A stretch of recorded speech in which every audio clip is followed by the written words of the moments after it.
Well, Artemis 2 is meant to get us to the moon again, and then eventually Mars would be the next stop for that with this. This is a really big launch, so. Okay, we'll get started with our meeting. You're invited and joining our West Havens City Council meeting. We're grateful to have everyone here. Today is April 1st of 2026, and it is 6:20. We've been delayed a little bit in our work meeting, reviewing some land use items on there that we had previous, so we apologize for the delay, and thank you for your patience and waiting for us on that. We appreciate everyone being here, our staff, our council, and those online, and our Weber County Sheriff's Office over here as well. We appreciate you all being here. So we'll get this meeting started. My name is Mayor Rob Vanderwood, and I'll be conducting this meeting. We'll move forward with our first meeting, our item agenda, and that's our opening ceremonies. We'll start with our Pledge of Allegiance by Councilmember Dixon and our prayer or moment of silence by Councilmember Schwab. Would you please stand and repeat the Pledge of Allegiance? I pledge allegiance to the flag of the United States of America and to the republic for which it stands, one nation, under God, indivisible, with liberty and justice for all.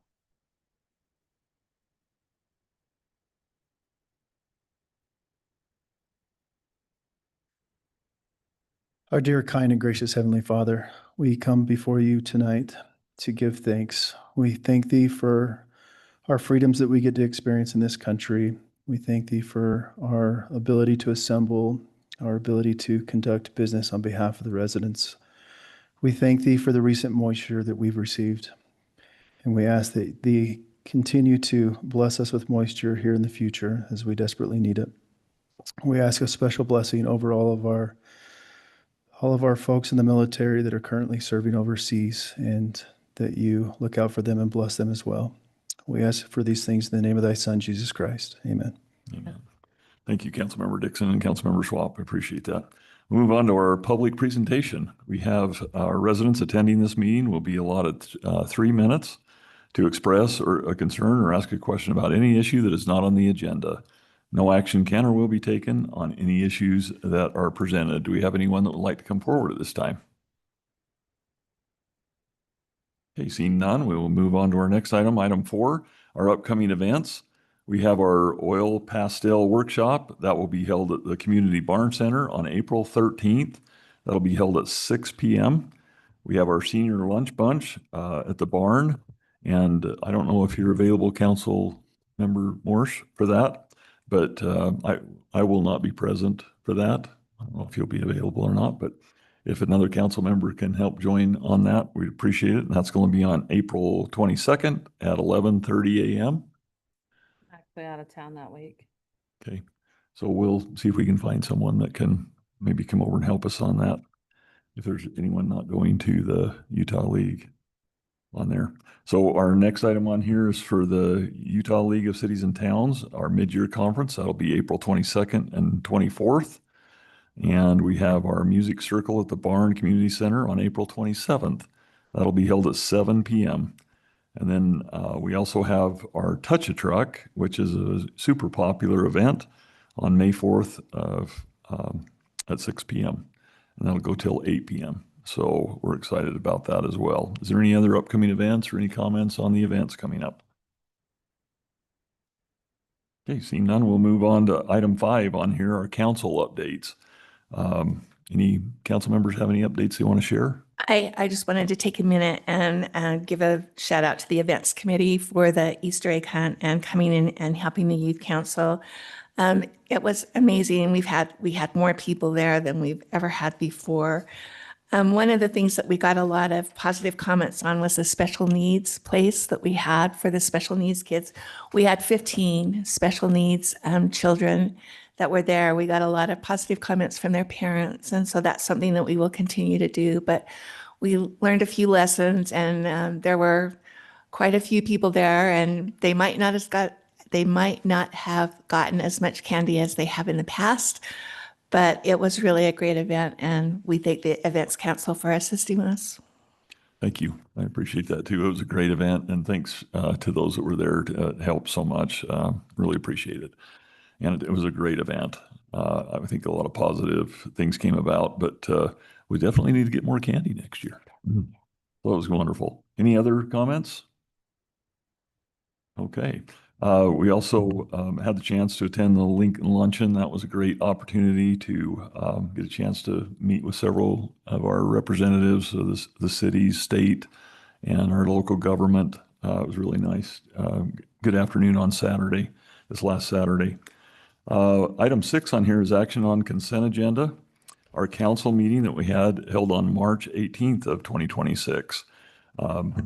I think that's all we had for our action agenda items on here. So if there's any questions or concerns or anything we need to change on the minutes for that meeting, if not, I'm ready for a motion. I'll make a motion to approve the council meeting minutes for the meeting held March 18th, 2026. Second. Okay, we have a motion and a second. Any further discussion on moving forward with this? Okay, we'll do a roll call on this one. Councilmember Dixon, Councilmember Call, Aye. Councilmember Schwab, Aye. Councilmember Saunders, Aye. and Councilmember Morse. Aye. Okay, motion carries. Thank you. Item 7, action on planning commission meeting recommendations. Do we want to move this? Can I make a suggestion that we do items 8 and 9 before we do item 7 for any of the public that wanted to?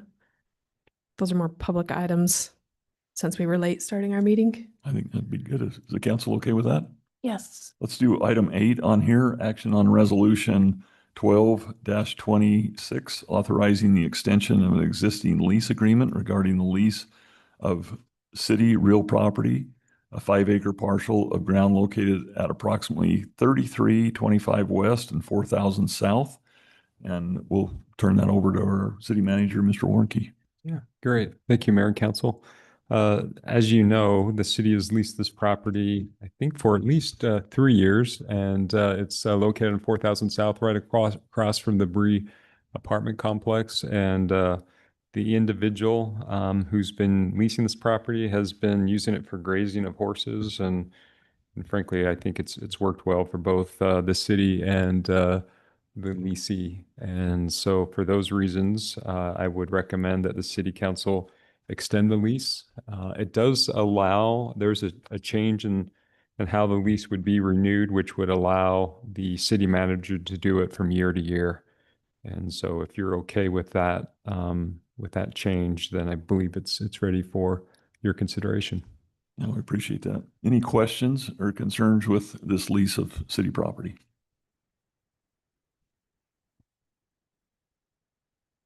Anytime we have horses on our property, I'm fine with that. Okay, if there's no concerns or issues, and this would help, the city manager would be responsible for reviewing this contract, making sure that it's good to go every year and we don't have to bring it before the council. So if that's okay, I'm ready for a motion for that. Yeah, and I would just recommend, I'm sure we already do this, but just regular inspection of the fences just to make sure for safety. But I think it's been a good thing overall. Ready for a motion? I'll make a motion to adopt resolution 12-2026, authorizing the extension of an existing lease agreement regarding the lease of city real property, a 5-acre parcel at 3325 West, 4000 South. Second. Okay, we have a motion and a second. Any further discussion on this resolution? Okay, we'll do a roll call on this. Councilmember Call. Aye. Councilmember Morse. Aye. Councilmember Dixon. Aye. Councilmember Saunders. Aye. And Councilmember Schwab. Aye. Okay, motion carries on that. Thank you, and we appreciate that. I think this is a great agreement. We'll move on to item 9, action on resolution 13-2026, agreement regarding the operation of concession stand and over at our parks, our sport park and the Kenneth Baldwin Park. Mr. Warnke, do you want to cover anything on this? Yes, thank you. This has again been a lease that the city has done for, I believe this will be the 3rd year, and essentially it allows for the city to accomplish one of the objectives of the recreation program, which is to provide concessions for those who are participating in those events or spectators. and it allows that service to be provided by a third party. And the way that they provide that service is through this lease agreement, with the city receiving some minimal compensation. But I think the real value is found in enhancing our recreation offering. This lease has led to more consistency with concessions, and so for that reason, people can rely on coming to the city event and purchasing food as part of the event. So James is our recreation supervisor, has been the one who's overseen this, and from his perspective, he's welcomed it and appreciated it, and recommends that the city council consider renewing it. This also has that same term going forward, which allows for more administrative continuation of the lease done by the city manager. Okay, thank you. Appreciate that. Any questions from the council on this? No, I think this has been a good thing since we agreed to do this from the start, because if some of you remember, we were losing money in our budget for concessions. Yeah. So we are no longer losing money. Always a good thing. Yes. Yeah, that's a good support for sure. Any other questions on this? I'm ready for a motion. I'll move to approve Resolution 13-2026 agreement regarding the operation of concessions stand. Second. Okay, we have a motion and a second. Any further discussion on this resolution? Okay, we'll do a roll call on this one. Councilmember Saunders, Aye. Councilmember Schwab, Aye. Councilmember Call, Aye. Councilmember Morse, Hi. and Councilmember Dixon. Aye. Motion carries on that. Thank you. All right, at this point, we will move up to our item 7, action on Planning Commission meeting recommendations. This action is an ordinance of 09-2026 to amend the city code 156.056 street and alley width, cul-de-sacs, easements of the subdivision ordinance. And I think that our community development director, Mr. Stephen Nelson, will help us with this. Mayor, I'm going to just. We'll turn it over to our legal counsel. Stephen drafted the staff report, but I'm just going to address it real quick. Staff is asking to have these protection or holding strips just prohibited. It was supposed to be done 3 years ago. There's an issue in Riverwalk with Scion Homes. We have a reimbursement agreement with Scion Homes regarding reimbursing the improvements that they put into like 1700 South, 1800 South, and the roads that connect those. But they put it in a 1-foot holding strip. And we've figured this out back 3 years ago, and we were supposed to remove these out of the code, and they didn't get removed for whatever reason. So we're just asking you to take the language out now. So they're not allowed at all. The biggest reason is, well, there's a number of reasons that Stephen outlined in his, and part of it has to do with we're trying to deal with those issues now. So. Okay. Any questions from the council? I believe there were some arguments from the planning commission on this, and a couple of them said nay to this. Do you recall why, what their thoughts were? Yeah, so the biggest argument that the planning commission made was, or not the full planning commission, but 1 or 2 members made was there was some hesitancy removing a tool that would allow a developer to not have to go it alone on infrastructure. This is essentially what the protection strip is designed to do, is allows for a private property owner to create a barrier that would require the adjacent property owner to pay them for putting in the infrastructure that's adjacent to them. I think, at least my opinion on that is, I mean, within the staff report, I had a few reasons why I don't think protection strips are the right tool for that. But I think with that directly is typically within a development, when we require an improvement to be done, it is within the scope and impact of that development. We're typically, and if we're requiring something additional that would serve beyond that scope, at that point, that's when we start looking at impact fee reimbursements. The city partners with them. And also developers almost always find some benefit to connect onto infrastructure that another developer put in. And oftentimes those barriers aren't there. And so one of the concerns that I have also with these is not only are the improvements we're asking somebody to put in are to offset their own impacts, but also everybody connects onto something, and we pick different winners and losers when we start allowing different protection strips. And so that was the planning. That was a couple members. Their biggest concern was that this would remove a tool from a property owner who would potentially, maybe even deservedly, be reimbursed for infrastructure that would be required. However, it's staff's opinion that even though that may be the case in some limited circumstances, it's not worth the hassle and mess and challenges that these type of barriers create. With Riverwalk specifically, we have a reimbursement agreement, and we now have a property owner who is holding up development because they won't release a holding strip, even if they get reimbursed for the portion that's been developed, which is what I've been working on and working with the other developers to get them to reimburse, which is part of the city's responsibility, is to make sure those other developers reimburse. But right now, he's talking about not releasing any of the holding strip unless he gets paid $789,000, which is outlined in the reimbursement agreement.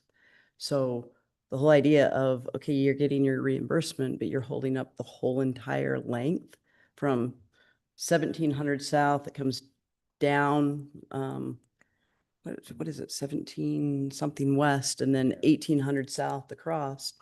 And then there's a little portion that it goes down as, I think it was 1675 west, but threatening right now to not release any of the holding strip whatsoever, regardless if he gets the reimbursement that he is due. He's due reimbursement from a number of the developers, and we have, right now we have the ability to hold up, them finishing until they reimburse. That's totally within our right. But it's not his right to be able to hold up all of it. And frankly, the holding strip was put into place without having, the authority. See, this was in place when the holding strip got put on there, and it was provided that an agreement with the city and approved by the city attorney has been made by the subdivider, and that never happened. The reimbursement agreement happened, and that's perfectly valid. The allowing a holding strip, that wasn't authorized. And we have a road that's blocked right now that we are trying to get that connectivity on 1800 South. So that's Stephen and I's problem with having holding strips. And Ed's problem too. Yeah. Is this the only one in the city, or do we have others? I'm not aware of anything else, but but I can't say absolutely that it doesn't exist. We don't know what we don't know sometimes, but this one is definitely the biggest. And I would even say with this one, we weren't because it didn't go through the process as outlined in the code, we weren't even aware of the full extent of that strip. And even when property owners came to us, like, well, you have to look at your title, make sure you don't have the protection strip, because we didn't have the information to necessarily even verify what properties were impacted. And I think we have a really good idea now that everything's kind of come to a head and we're working with all parties, but. So is it actually legal? It's a legal document that was put together without consent? How did that happen? The holding strip, basically, Scion Homes had their surveyor prepare a deed and had it recorded. It was recorded at the county. It is recorded at the county. There is a vague reference to it on one of the plats regarding Riverwalk, but the way that it's that it was put on the plat, you wouldn't know it unless you're looking very specifically for it, because Ryan didn't find it until one of the other surveyors had, involving Kirk Louder's property and DSI's property up on 1700 South, came forward and said this, it's sitting there. And so I had thought that it had gotten completely released, that just the 1 foot holding strip had been released 3 years ago. I thought that Matt had, our previous city manager, because he had been working through it with the property owner, with John Nelson.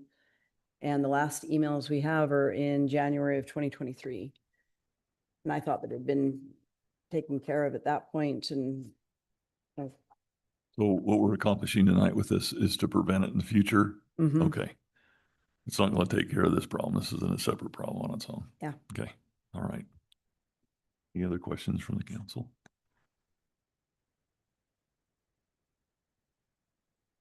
If not, I'm ready for a motion.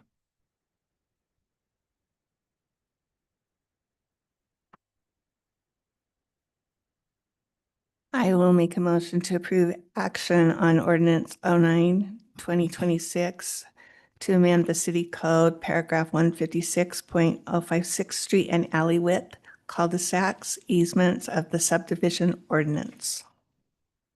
Second. Okay, we have a motion and a second. Any further discussion on this ordinance? We'll do a roll call on this one. Councilmember Dixon? Aye. Councilmember Morse? Aye. Councilmember Saunders? Aye. Councilmember Call? Aye. And Councilmember Schwab? Aye. Okay, motion carries on that. Thank you. All right, we'll move down to item 11, review, discussion, and possible action-related topics associated with the fiscal year. Aren't we on 10? Did I skip 10? Yeah.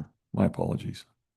Action on Resolution 14-2026, declaring a certain mower deck as surplus to the city's needs, authorizing the disposal of such surplus property.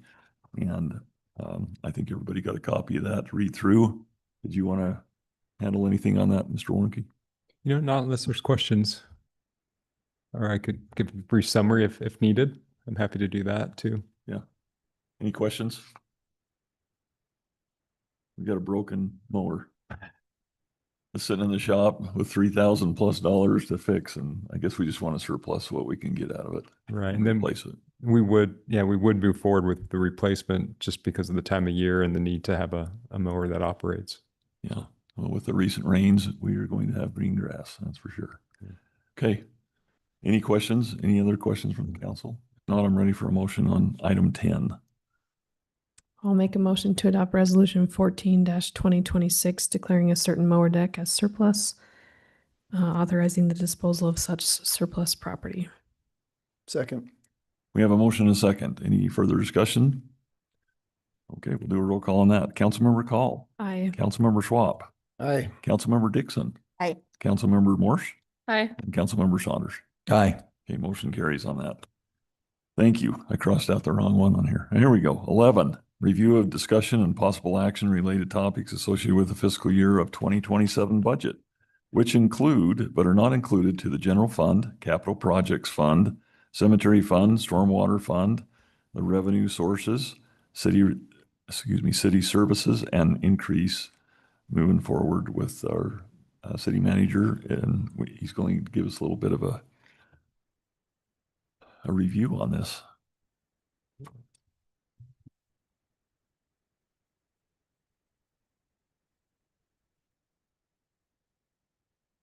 I mean, we started late. We'll just take that off of your time. Okay. No, I'm kidding. Well, I will operate quickly. No, This, we're expected, at least, we'd like to spend at least 30 minutes on this. Okay. Well, that sounds great. I was just going to mention there's you might recall that the last conversation we had relative to the budget was centered around some of the upcoming expenses in the general fund and how we pay for those. Most notably, the sheriff's office is seeking 10 new deputies and what that fiscal impact looks like. And there were some other expenses too that we outlined. At this point, that proposal is still moving forward. The mayor and I visited or attended several different meetings over the course of Monday and Tuesday, and they're going to have some final numbers. I don't think they're going to change much. They might decrease slightly, but I don't think it would, eliminate the need to essentially have more revenue sources. And we talked about property tax and we talked about the energy tax. I received some feedback from some council members. At this point, I think my understanding is the preferred option would be to pursue the energy tax. And so, I'm moving forward with that in mind. If you feel differently, now's a good time to talk about it or discuss it. We could certainly do that here.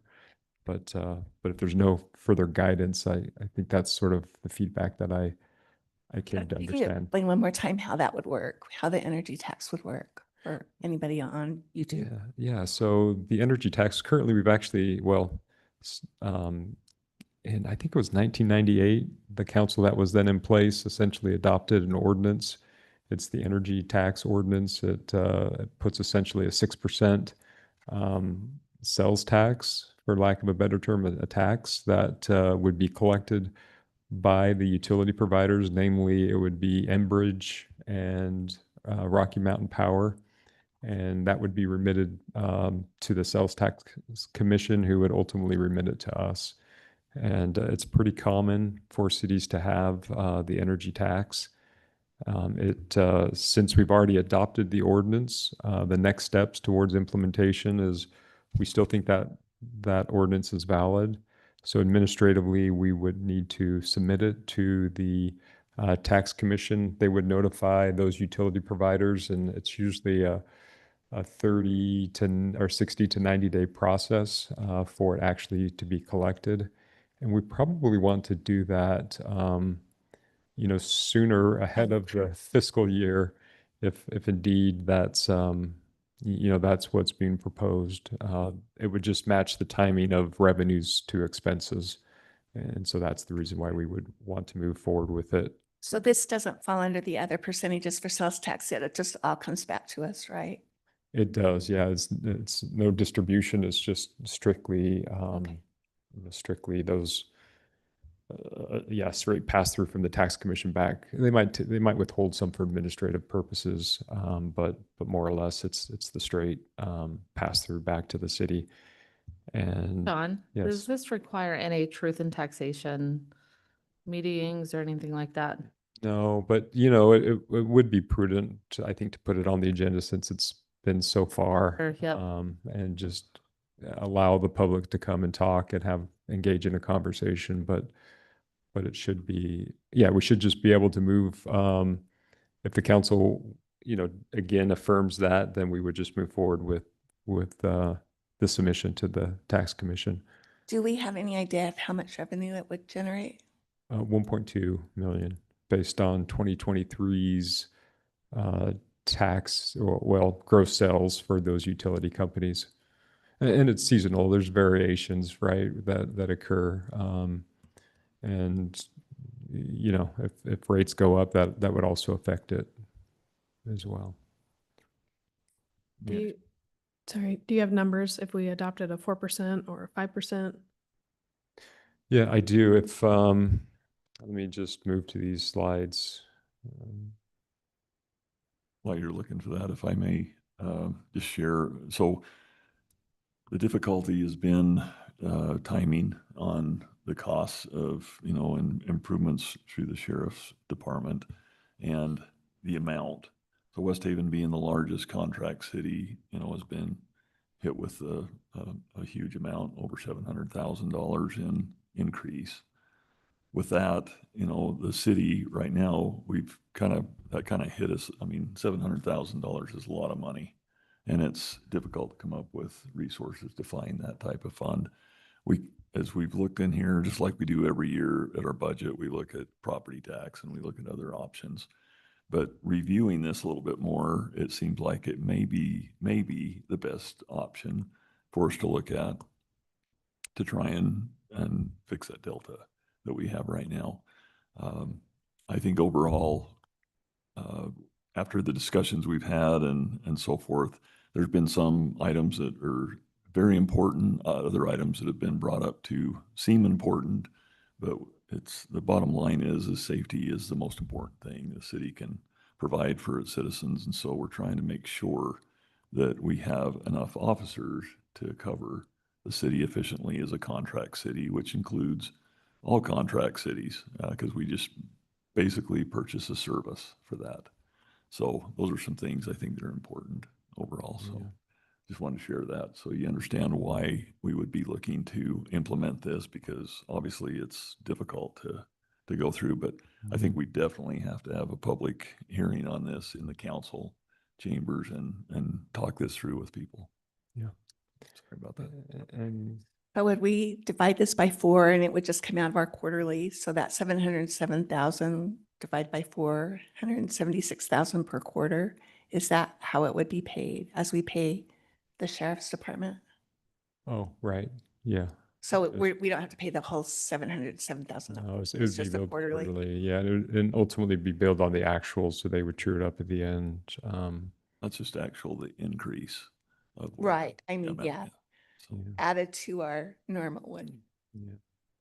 And here's the there any, 2023 numbers, and you could just essentially multiply those by whatever percentage that you would select up to the 6%. So I'm still working on the budget. I'm still trying to understand, what those revenues and expenses are going to look like. I feel like still there's some need for additional staffing in addition to the police. And we haven't delved into those in great detail, but I just want to make you aware of this issue ahead of time. And I think we wait until we have the preliminary budget done.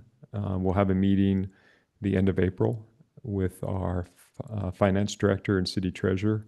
And I think it'd be good to have their input to look at the budget. There are, the revenue and expenses.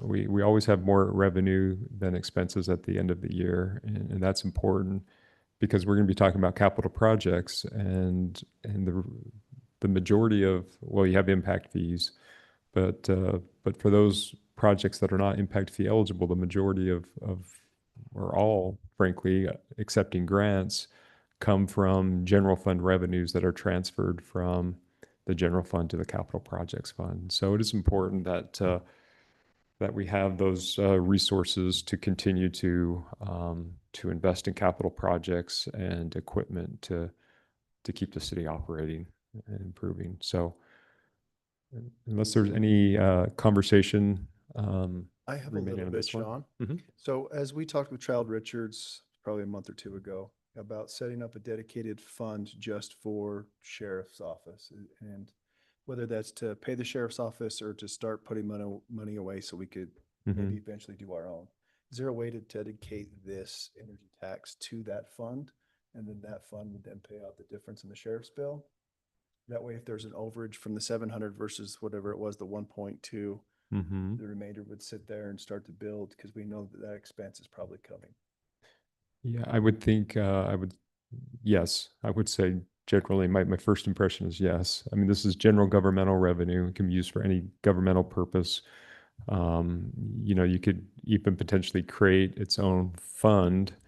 And this is where I'd really want to visit with Child Richards and understand, but you could essentially, in one way or another, create this for public safety. Yeah. Yeah. So, I think it's important for the residents that are now going to become taxpayers to the city, that they understand that this is dedicated for public safety. yeah, and I mean, certainly that's within your purview. I would probably caution it a little bit to say exclusively. It just feels like there's going to be, when you restrict it this is unrestricted revenue, and you restrict it so much that you can't use it for other reasons or governmental purposes.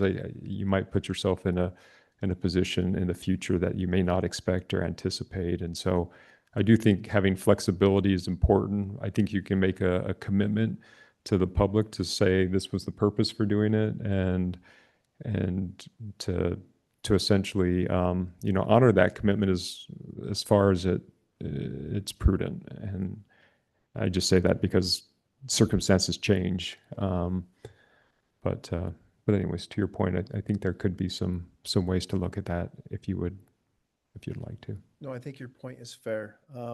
That separate fund, though, I mean, it could have a multitude of uses going forward. Right now, we might have it saved for law enforcement or anything else, but that could change. So I understand maybe not restricting it specific to that, but Yeah. but I think, yeah, the approach and what the understanding of the residents are, that makes a big difference. Yeah, I can understand the purpose. I think I would agree with that very strongly, because I think there's been a pretty strong history of the opportunity for people to set aside monies.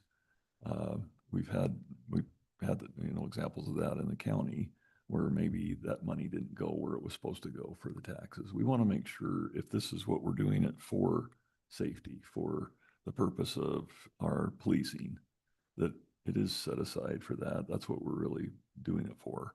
I was just talking to Councilmember Call briefly just about this, but I mean, we're going to need a lot more officers. We're going to need more support for our contract cities.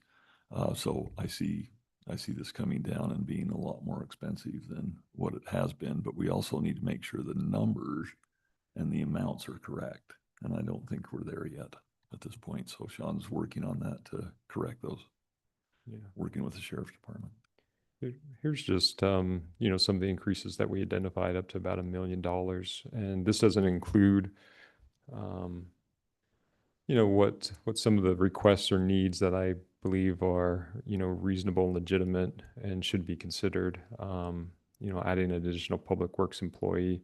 So we actually have 2 crews. I think there's some productivity and efficiency that can be gained. We've talked about adding some additional administrative support in some form, the highest being a city manager, but it could be something other than that too. But I just showed what I would anticipate. This is total compensation, so retirement, medical, just all inclusive. That's what those amounts are. The city's growing, and really, there's not a lot of revenue sources that the city has, and so again, ultimately, you need to make the decisions, because you'll either affirm that ordinance or amend it. But it is important, I think, to just be flexible.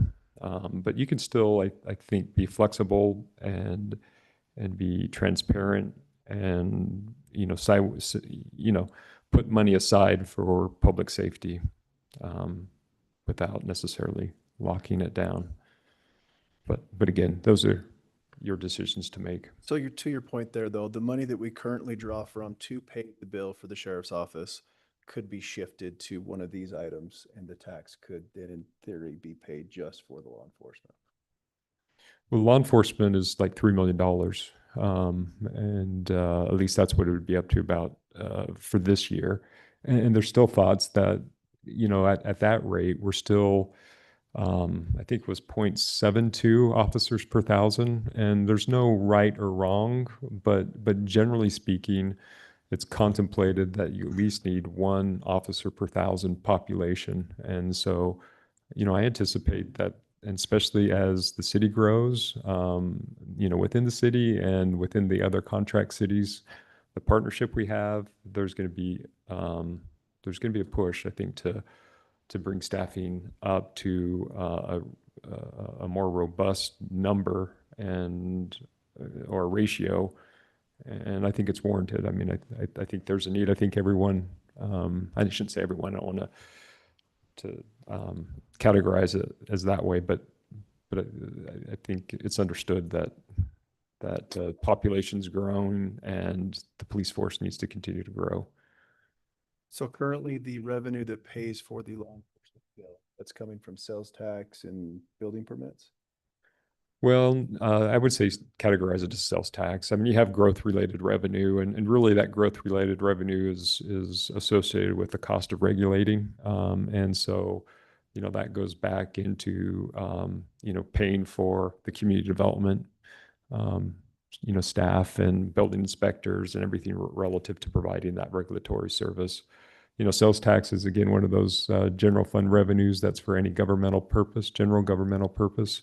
And although I think I shared with you, and recently the legislature's changed the purpose intent in statute, but it was primarily adopted for bonded indebtedness, which we did, frankly, with pledging our sales tax to Utopia as the revenue source, as the backstop if subscriber revenue wasn't sufficient to pay for the bonds or capital projects. And though in practice, I think most cities use it for any general governmental purpose, which I think the state legislature changed the state law to sort of reflect that pervasive application of how sales tax was being spent within the cities. So, yeah, this is a good conversation. I really appreciate it. It gives me a sense of what your thoughts are, and it helps me in preparing the budget. And so, yeah, and prepare for to answer future questions. So I can look further into that concept and certainly think more about it, and we'll have some additional opportunities to discuss it and refine the thoughts. So let me jump to capital projects, and I'm going to be talking about primarily capital projects that are new. There's ongoing projects. Frankly, one of the challenges in our fiscal years, it's divided right during the construction season, and it makes it challenging because the budget essentially appropriates funds, and generally those appropriations lapse at the end of the fiscal year. Although capital projects that are in process don't necessarily lapse, they're ongoing. And so I think we think of capital projects, when you have a capital projects, it's more project length budget, but nonetheless, cities need to estimate how much is going to be spent in any given fiscal year when they span multiple fiscal years. And so, so there's some that are ongoing right now, and I think everyone's familiar with them. And this one is a project that you're likely familiar with as well. It's Poulter Pond, but we've furthered the process towards actually making some of these improvements, and that was to hire a landscape architect who put together construction plans that we could go out to bid. And the actual estimate is $1.9 million, and that would be to complete it. I think we're going to take a different approach in the sense of, I think the city will act as a general contractor and bid out pieces of this and potentially do some of the work itself. But I would like to budget as much money as we can, because I do feel like for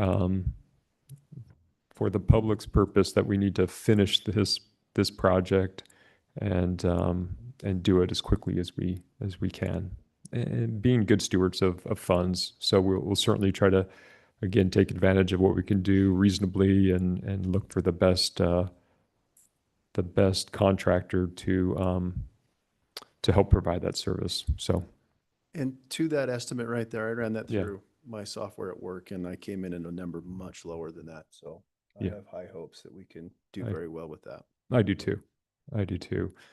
But the city does have some reserves, and those reserves are meant to be spent for, I think, projects. And I won't go into it. I think everyone understands the need and urgency to finish the project. So I see a lot of head nodding. So we're going to move on.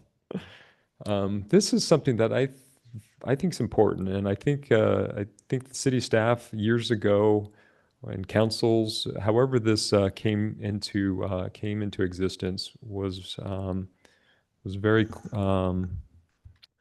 clever and astute to understand the need for water and the resource that they had. Essentially, what happened is when the country park was developed, they installed those land drains that you can see right there. Those land drains actually, and I didn't turn it on because the layer, it kind of made it legible. But essentially, there's a storm drain that runs along the frontage of 3300 South, and those land drains discharge into that storm drain, which ultimately discharges into the Hooper Slough.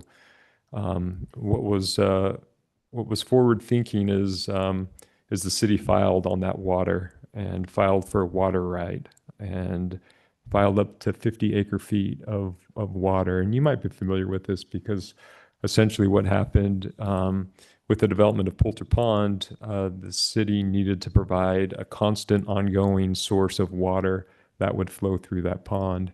You might recall though, when the pond was constructed, it started to fill up, on its own.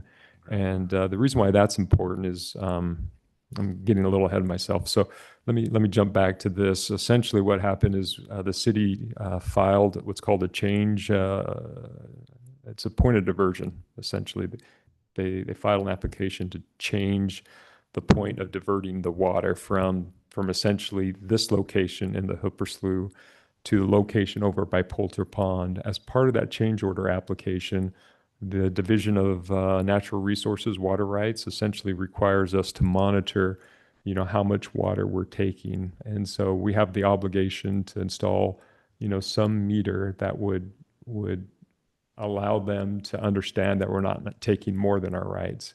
I feel like,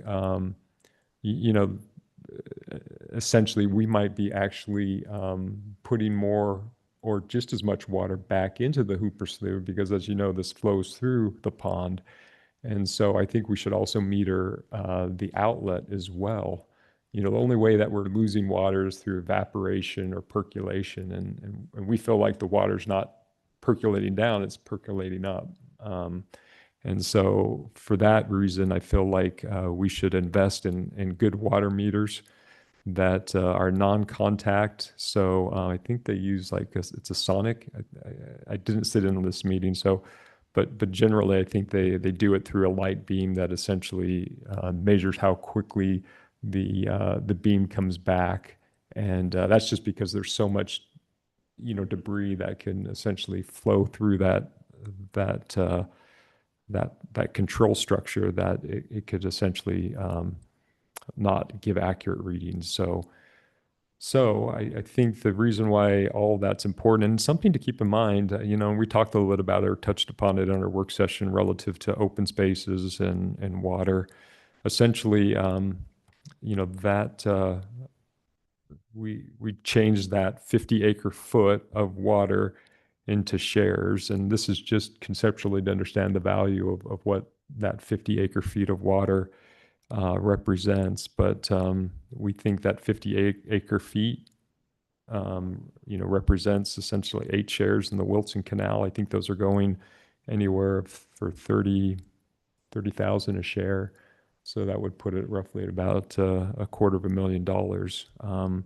There's needs in the city for additional water and irrigation. One of them being potentially right next to Poulter Pond if some additional open space was developed there, or back at the country park as well. Because we've talked about essentially trying to create a pond here that we could pump out of. The Weber Basin's water is not as reliable as we would like for this park and the amount of usage that it gets. And so we're trying to think of ways that we can, maintain our parks in a way that they can grow and thrive. So anyways, it's that said, it is Just a go ahead. question on that. So you're thinking that we might have extra water that we could then divert earlier to that, to the other park? Is that essentially what you're? Yeah, I think thinking? there's good reason to anticipate that we And yeah. would we have to redo the point of diversion? We would have to change the application. There are 30 acres that is in Green Farms that I anticipate, or at least according to the master development agreement, as I understand it, will be dedicated to the city at some point, unless. So we might have to change it back to the previous point of diversion. Well, I think it would actually be at that same location, more or less, if we irrigated. But yeah, I think we can change the point of diversion. I think that's pretty common for water rights. And these are water rights, they're not water shares. And the reason why that's important is first in line, first in right. So, I think we filed on these rights in the 90s sometime. And so, there's probably superior rights to ours. And so during times of drought, our right might be diminished or less than, the senior rights. So. Thanks. But the other thing that I think is important too is, and it's going to be timely, is we need to put these rights to beneficial use, or else you can surrender your rights for to essentially the state because you're not using them.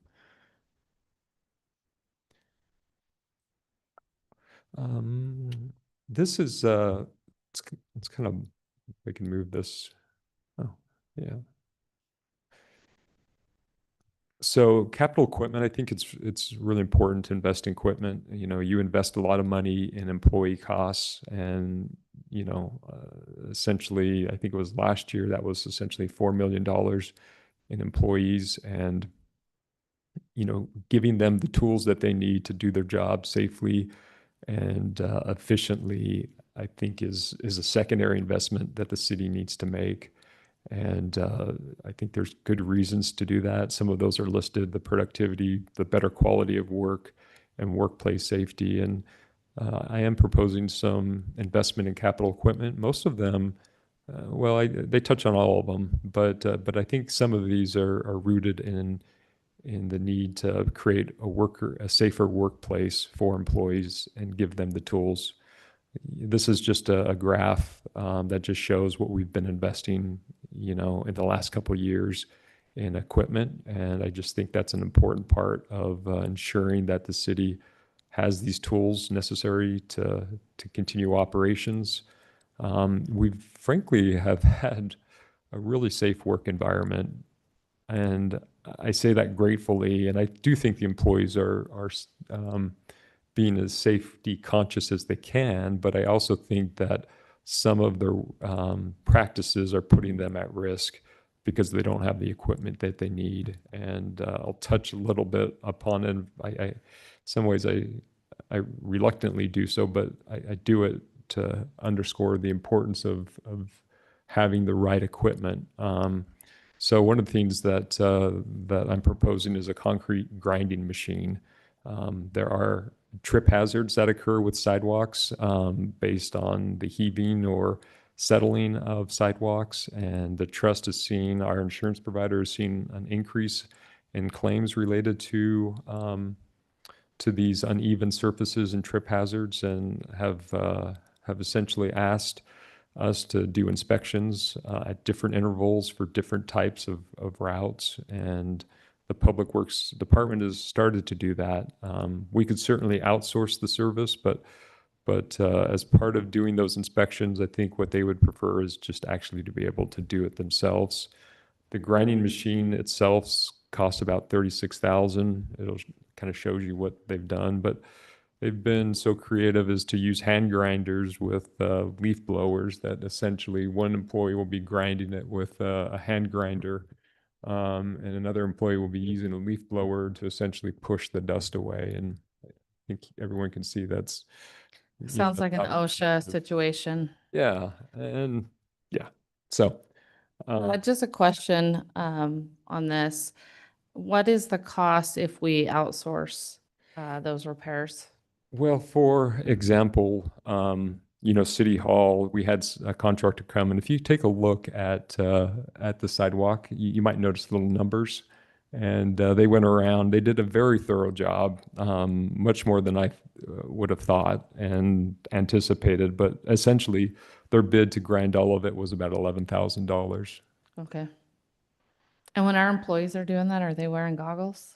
They have a Safety face shield, and we told them not to do it. So I think that I talked to you about what was done in the past, not what we're doing now. You had a leaf blower blowing it away from them. I'm sure blew all of it away.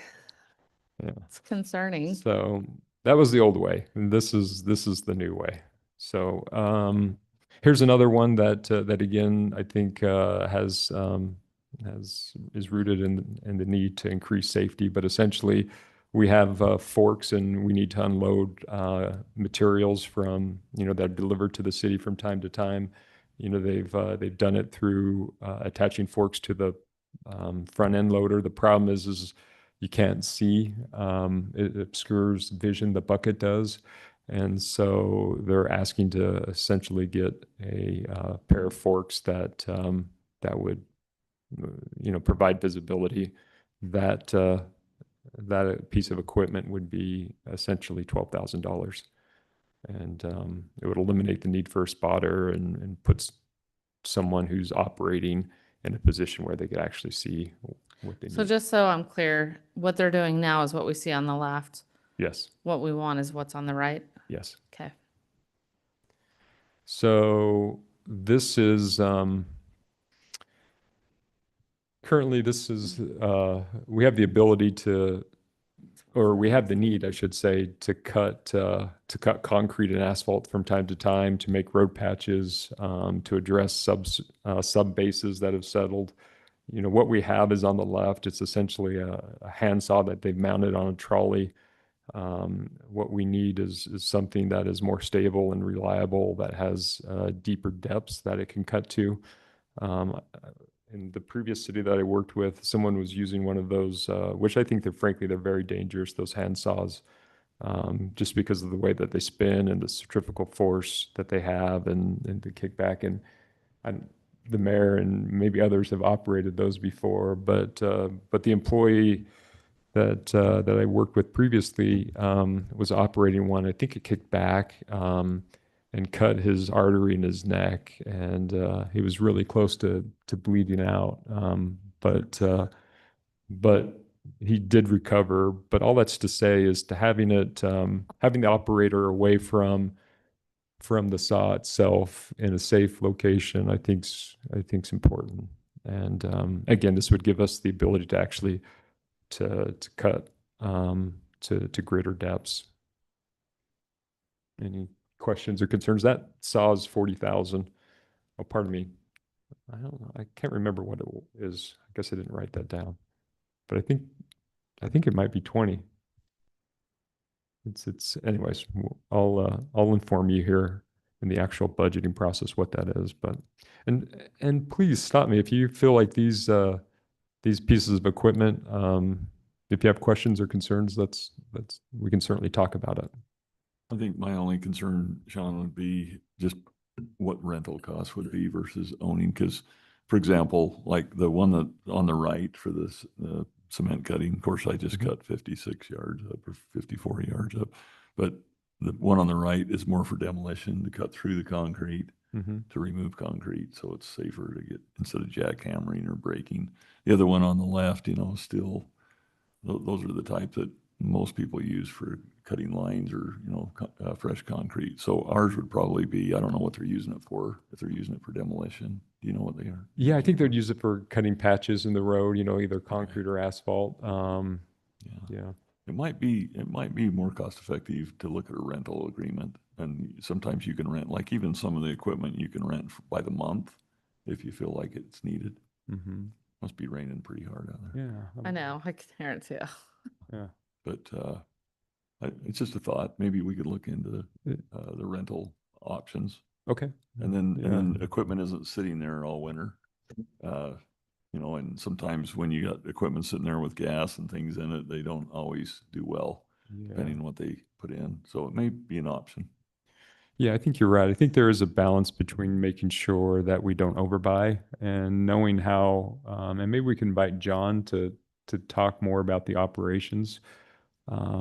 We certainly want to put all the equipment to good use. I do think sometimes when it's not readily available, again, employees, when they're trying to get the work done, that adds some friction to getting the work done. And sometimes they skip over and again, take shortcuts in the sake of just trying to get the project done, especially if it's a small project. So I'll invite John and we can talk a little bit more about these pieces of equipment. And to that, if he could just bring in the hours of usage of each type, by the month or by the season, that would be helpful for us to understand. Okay. Thank you. Yeah. And the other part too, along with that, I agree with that. But also just, what if they need equipment like the next day, because not always do you know, when you're gonna need it. But if you need it, you've got that contract in place where like a HERC or someplace like that, you can go over and just pick up that and you're on a contract. So it shouldn't delay their process so much as just having, because you have to store this equipment, you have to maintain it. Yeah. And it gets costly if it's only, like, to Councilmember Schwab's point, is what are the hours that they're using it? If they used it, a saw cutter, for 60 or 70 or 80 hours in the summer. Yeah. It may be worth owning something like that if you get to that level, but it may be more cost effective to rent. Plus you get a unit that never really breaks, right? You don't Mhm. have to fix it or replace it. Yeah. But And the one on the right there, I mean, all the services that you're going to hire to bring that out, they have hydraulic lift gates to get that from the vehicle or the trailer down to the ground. Mm-hmm. So we'll have to understand if we have the ability to load that, move it around, or if we have to drag a backhoe to lift it off of a truck or a trailer. Yeah. So there's some other things to that. Yeah. Very, very, very good questions. Okay, so this one might fall into that realm. Well, this one is a tow behind air compressor, and it's a $40,000, but it allows us to do jackhammers, post hole pounders, new signs, blowout sprinklers, compactors. I think it's a pretty versatile tool. You can see what that looks like in some of the application there, and yeah, so that was one that has been identified. This one has more of a safety in it. It is an expensive piece of equipment. It's 135. It's a bucket truck. It would be used for pruning trees, building maintenance, holiday decoration, city signage.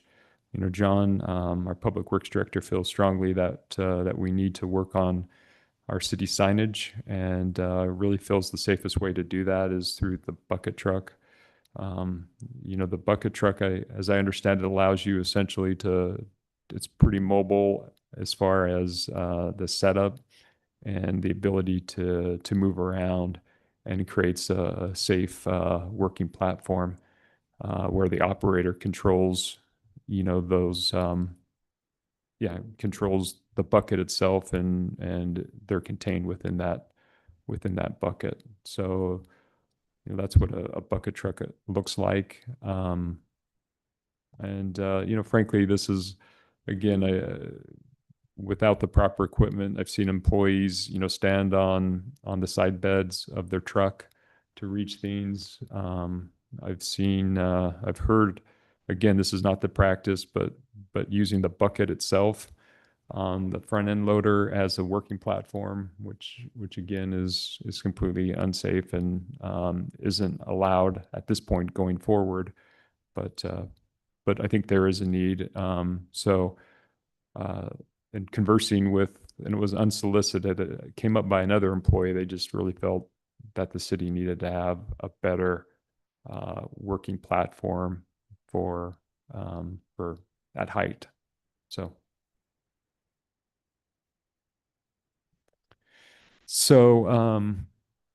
this is a proposal that would essentially create a front counter for the community development. We have a really great city hall, but I do think from a resident's perspective, it is pretty secure and pretty closed off, and so the community development, that suite is completely closed off with no access to the public. This is essentially the lobby to the community development suite or offices. And what's being proposed is where you see those pictures, that we would essentially create a front counter. And so on the right is the lobby area, and on the left image is you're looking at the conference room. So again, that whiteboard is essentially where there would be a front counter created. The building permit tech would be located in that new office space, which would be great. It would give them, it would put them actually within the department that they work with, and in some cases provide support for, and just would allow for some collaboration, for more coordination, and I think higher productivity. It would also separate and have less employees within one location. So that one employee is not interrupting the other employee, whether they're doing their work or just passing through, For example, the building permit tech, I have the data. I wish I would have actually looked to remember, but by far they received the highest number of phone calls. Do you remember, Stephen? Was it was in the thousands? I was in the thousands, but I don't remember the exact number, but it was I want to quite a bit more than anybody else in Yeah. the city.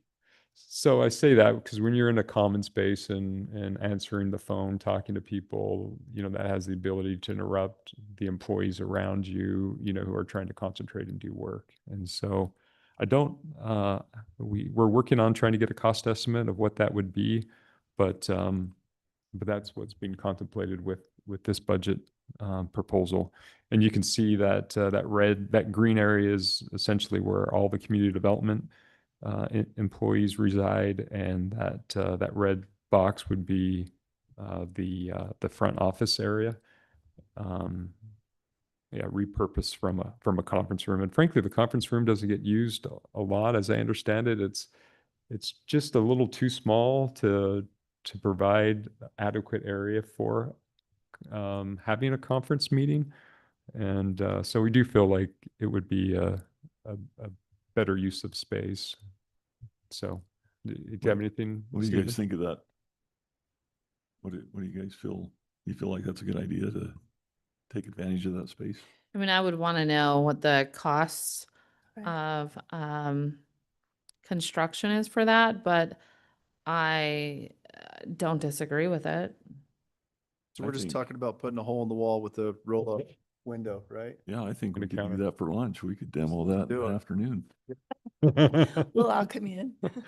But no, I think it's a great, when he showed me the other day, I really felt like that was a great use of the space. I don't even know how many times they've used that conference room. What size is that room? It's maybe It's really I small. always and forget a that half it's even by- there. It's small. It's not very big, but it would make a great office space, and it would be great for the public to have access to come in and have that conversation. The way it's set up right now is a little clunky. It does with the make- doors. It does So- make it seem like city employees are more accessible too. Mhm. And plus agree. it keeps her on the right side of the fence, so to speak, over, with Stephen, right? Yeah, He's I mean, over one thing Peggy frequently, because she sits at the front desk over there, but frequently somebody will come in and she'll need to talk to myself or Ed. And so she'll like get up and walk across the hall and then come into our offices and then we either bring one of us over or we can answer and then come back. So having us there and available, Hmm. I think would be helpful for her job. You don't have your pager anymore? She can't. Yeah, use I mean, occasionally she'll just call us on the phone, but sometimes the questions are about somebody that's on the phone, and so she's oftentimes is over on our end talking to Ed, or Bryce, our other inspector, anyways. So having them closer while she can still be at her desk or have those communications and still be able to watch the front or answer her phone, I think that would be very helpful. Yeah. Okay. The HV system, HVAC in this building is nearing the end of its life. It's 25 years old.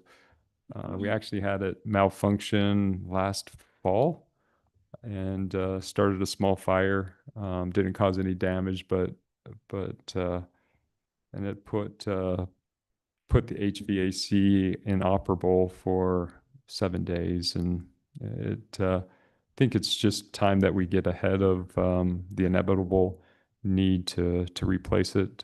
That's some estimates that we got for the replacement, 172.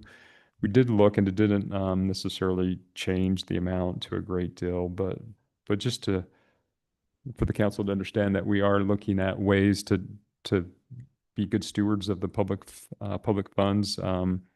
We sought out from Rocky Mountain Power and Enbridge. They have energy efficiency programs, and essentially we get an incentive for about $5,000. They would recommend that we buy up from this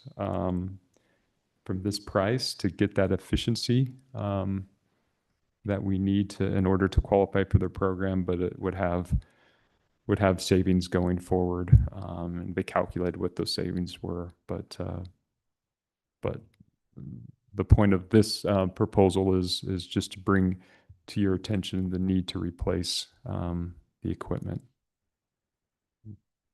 So we're not going to go with fans and a wood burning stove. I think it's good, and it has caused a lot of problems. We have had some Yeah. major issues. The big one too was when after the heart of the holidays, we left, the people left the doors open so much that it ended up burning up the furnace at that time, or the boiler, and we had to replace parts on that. Again, it's just really difficult. Instead of trying to shut heat down and everything else, it was trying to keep up with the heat, to keep it warm in here. And we've had a lot of concerns with it. This building is getting older. It looks nice still, but it's getting older. Yeah, that's what you'd be purchasing. Yeah, one of the things I wanted to bring to your attention, we're working on this, on the image to the right. This is the connector road from 18 to 21.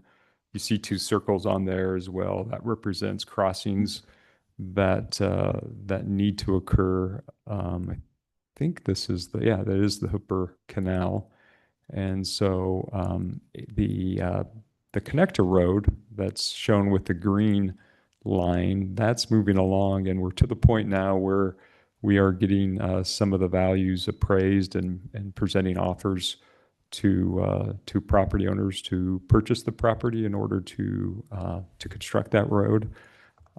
We are thinking, here's kind of the time frame, which is potentially the end of this year, beginning of the next calendar year, where we could be potentially working towards some of the construction of those improvements. But we felt like it would be wise to do both crossings at the same time, even though that red line on 1800 South, that road construction project would be forthcoming. It would allow us to essentially spend some of the impact fees that we have.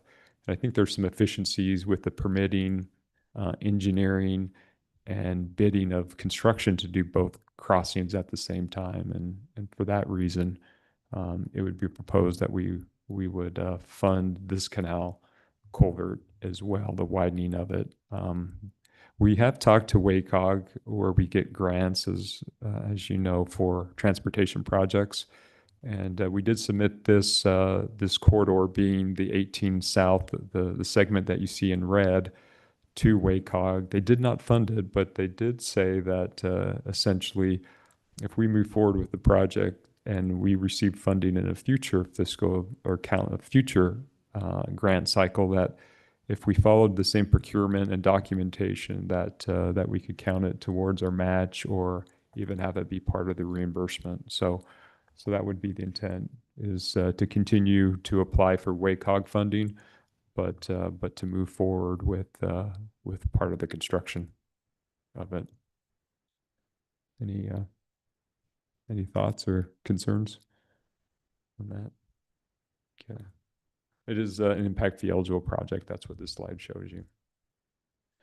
So this is a project that that would accommodate an expanded right-of-way on 3600 South, from 2700 West down to Midland. As you know, a fire station is on the horizon, with construction, I think, wanting to occur even potentially this construction season. And there's a tire store that is going through the development application right now, which you can see in the schematic where that is located. That red line represents the current right-of-way, and you can see, in order to build it out on the north side to the fullest extent, we need to acquire some additional property. But on the south side, we have essentially all the right-of-way that we need to extend the current right-of-way from the church all the way through. And the reason why we think that's important is, fire station, as they leave the station, and if they are using lights, or if people need to pull out of the way of that emergency response, it gives them a little bit more right of way to do so. So for the fire station and tire store, we'll exact the improvements that we can, which, you know, we anticipate being the asphalt, the curb gutter and sidewalk. And, but for the existing home, that would be a portion that the city would need to pay to do the project. And we would essentially work with one of those applicants, I think the fire station, to essentially have them be the to have the contractor that would essentially do the work for all entities, so that it's a continuous improvement. There's no, you know, joints or other things that would, you know, diminish the quality of the road and those improvements. And so there's a stormwater component to it. So the estimated cost for that portion of where the existing home is 155,000, with road improvements being 120 and 35 going towards storm drain. It is an impact fee eligible project for the road, only at 6% at this time. So it's minimal, but certainly we would use some impact fees for the project. So, sorry, Sean, can you go back to that the map right here? Are you talking about going further west as well, or is it just from the church east? It is from the church east, just that, yeah, from 27 to The view, Midland. okay. Right.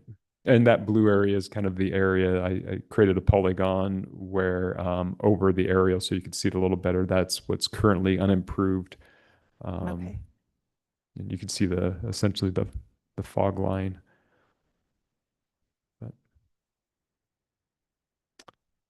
Similar to what we just talked about, this is the Westwood, and we've talked about, I think I sent an email out previously.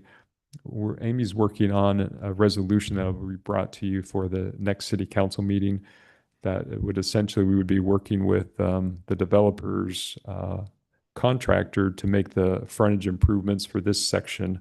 That would be the section that's in red. Essentially, the city, you know, again, as a condition of issuing a land use application or a subdivision permit for, I think it's Meritage Homes, we required them to provide those improvements. But in requiring those improvements, they have to be proportionate to the impact that they're creating. And so we can require frontage improvements for all of their lots, but existing lots is disproportionate to their impact. And that becomes the city's responsibility, which is why, again, the city would participate and pay for that portion of the frontage. And again, the idea is that by doing this concurrently by one contractor, then the city receives a superior product with no control joints or, you know, the elevations working well. So this project is, I think it's 235 for our portion, 45 for storm drain, 190 for the road improvements themselves. Is that something we could look at WACOG? That project? You know, we might be able to just, again, document according to their procurement process. Well, and this will be a little different, frankly, procurement process. So I'm, you know, I'd really need to look into that to see what the possibilities. You bring up a good point. Probably Yeah. could at least put it on the list. Yeah. Certainly, there's going to be a need to potentially improve the rest of this right away. And you know what? That's all the capital projects I have. We could certainly talk about the cemetery, but this would probably be a good stopping point unless anyone feels the desire to talk about anything else budget related. I appreciate you allowing me to do that. So, I think this is very helpful to go I over think this so too. information publicly as well and discuss it. Any other questions from the council any questions for Sean at this point? Okay. Well, let's go ahead and we can move on to item 12. This is for a presentation with the mayor and city council's election, continuation of any agenda items from the 5 o'clock work session. We didn't get a chance to cover who let the dogs out. And I think we could probably talk I about think you've that been waiting all day to say that. with count. I wrote it down at noon, and so I was pretty Do it. excited. But Councilmember Saunders, do you want to cover that real quick? Yeah, just when we got the letter from one of the residents that had the issue with the dogs. I don't know if y'all remember that. There was, I just wanted to have a quick discussion, see if there's any ideas, see if there's anything that city, Sean, that you think we can do or need to do to help improve that situation. I have seen a few dogs running loose in different parks. I don't know if that's a huge problem or if what our ordinances are on that or. Probably more enforcement than ordinances. We don't have the people to enforce it. Yeah.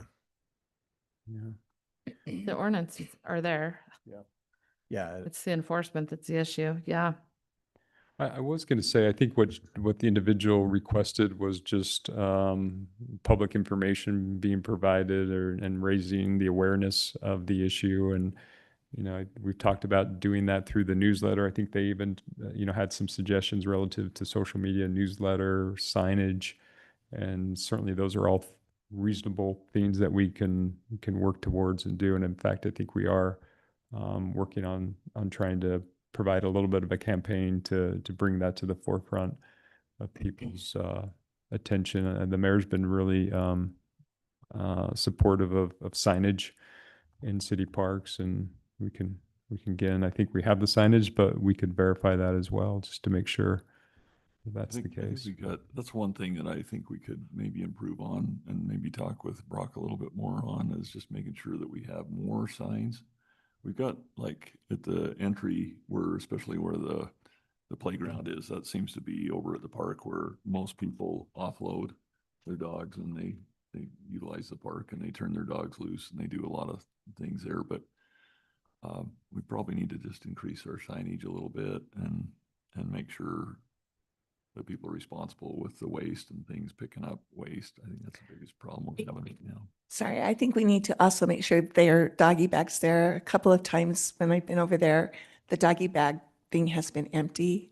So I know some people bring their own, but I mean, if we can make sure that the little waste containers are always full. I know the youth council took probably a lot of time to go through the park and make sure that it was clean before we started putting eggs out there. And there was some issues. So if we can just maybe make sure that all the materials are there, that would be awesome too. Amy, as far as enforcement, I mean, is this something that's eligible for citation? Dogs off? Or It is, but again, Who's that's gonna do it? it's a manpower issue. I mean, when you're looking at issues with, parking or speeding versus the dogs being off a leash, it's just what the priority is going to be. Well, and Mr. Mayor and Council, I was just going to add to that the city does contract with Weber County Animal Control, and so the hard part is, they respond to calls as they come in, and certainly they would respond to a dog running at large, but they're typically responding from 12th South, and that may or may not be the case, and animals on the move sometimes are disappear. Yeah, elusive. So it really just comes down to residents and visitors being responsible with their pets and appealing to their responsibilities to do so, I think. Unfortunately, I know Brock's brought up several times that, we could restrict dogs in parks.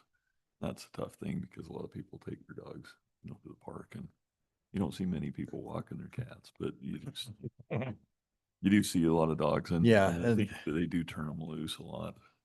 So Yeah, I just wanted to make sure that we're doing what we can mainly on, as the resident suggested, as far as newsletter items, getting the word out. I just saw one running loose. The owner was with them, but they were running loose right here at the sports park. So We know how you feel about dogs. I love dogs, and You probably have a different solution. You should just probably put that on the record one more time that you love dogs. I think not. Don't do it. It's April Fool's. So, yeah, I mean, I think, just wanted to make sure that we are following up with that. It'd be If, okay if we, with the if, council to look at signage and maybe. see if yeah, we I can think put signage signage would help maybe just to make people aware. Yeah. need to do. You know, I don't know if everybody's aware that they're not supposed to be doing that, you know? I was going to say, I think one of the elements of our parks plan is signage and, you know, trying to be intentional about signage and maybe creating a kiosk. I'm not really sure what form that's going to take. But certainly, you know, Stephen's here and can make that a part of the conversation as it relates to signage. The other day, me and Brock were actually doing part of the Parks Master Plan is we're doing some park inventory. And this conversation actually came up because not only did we see dog feces in the middle of a field, but there was also dog feces next to a sign that dogs had to be on leash and next to a sign that had the dog bags. And so and some of the signs were a little bit older. So we actually talked about whether there were ways that we could maybe enhance those signs to try to make it a little bit more clear or maybe make it more obvious. I mean, the signs themselves are pretty obvious, but that is something that we noted down to kind of cover in our Parks Master Plan and the signage plan itself. And we may even list the ordinance on there. Well, that's what I'm thinking too. Like, is this an infraction, Amy? It is. Yeah, so maybe we list A penalty. but that there, A fine. Okay. yeah, maybe we list something a little scarier than Yeah, I know. no dogs or whatever. Yeah, But something that, Sorry. no, I was just, you're good. Just something that like ties back to the fact that it is illegal in this city. It is a violation of city ordinance and that there is a penalty. Yeah, I know one city I am familiar with, they created some new signs because they're having the same problem. And near their dog bags, they created kind of like a humorous sign. But then also throughout the park, they had signs indicating like having dogs off leash was an infraction and up to, I think it was like $750 fine. And so it was a little bit clear. So they tried to make where you actually grab the bags themselves more engaging, but then also made it clear within the park system itself that there was a clear fine and penalty for a violation. Well, the fines could go to our law enforcement if we wanted to make them high enough. Mhm. Couldn't get much there, I don't think. Any other comments? If not, we'll move on to item 13. Move to adjourn. Second, We have a motion and a second. Any further discussion on adjournment? Okay, all in favor, say aye. Aye. Any opposed? Okay, we are adjourned. Thank you.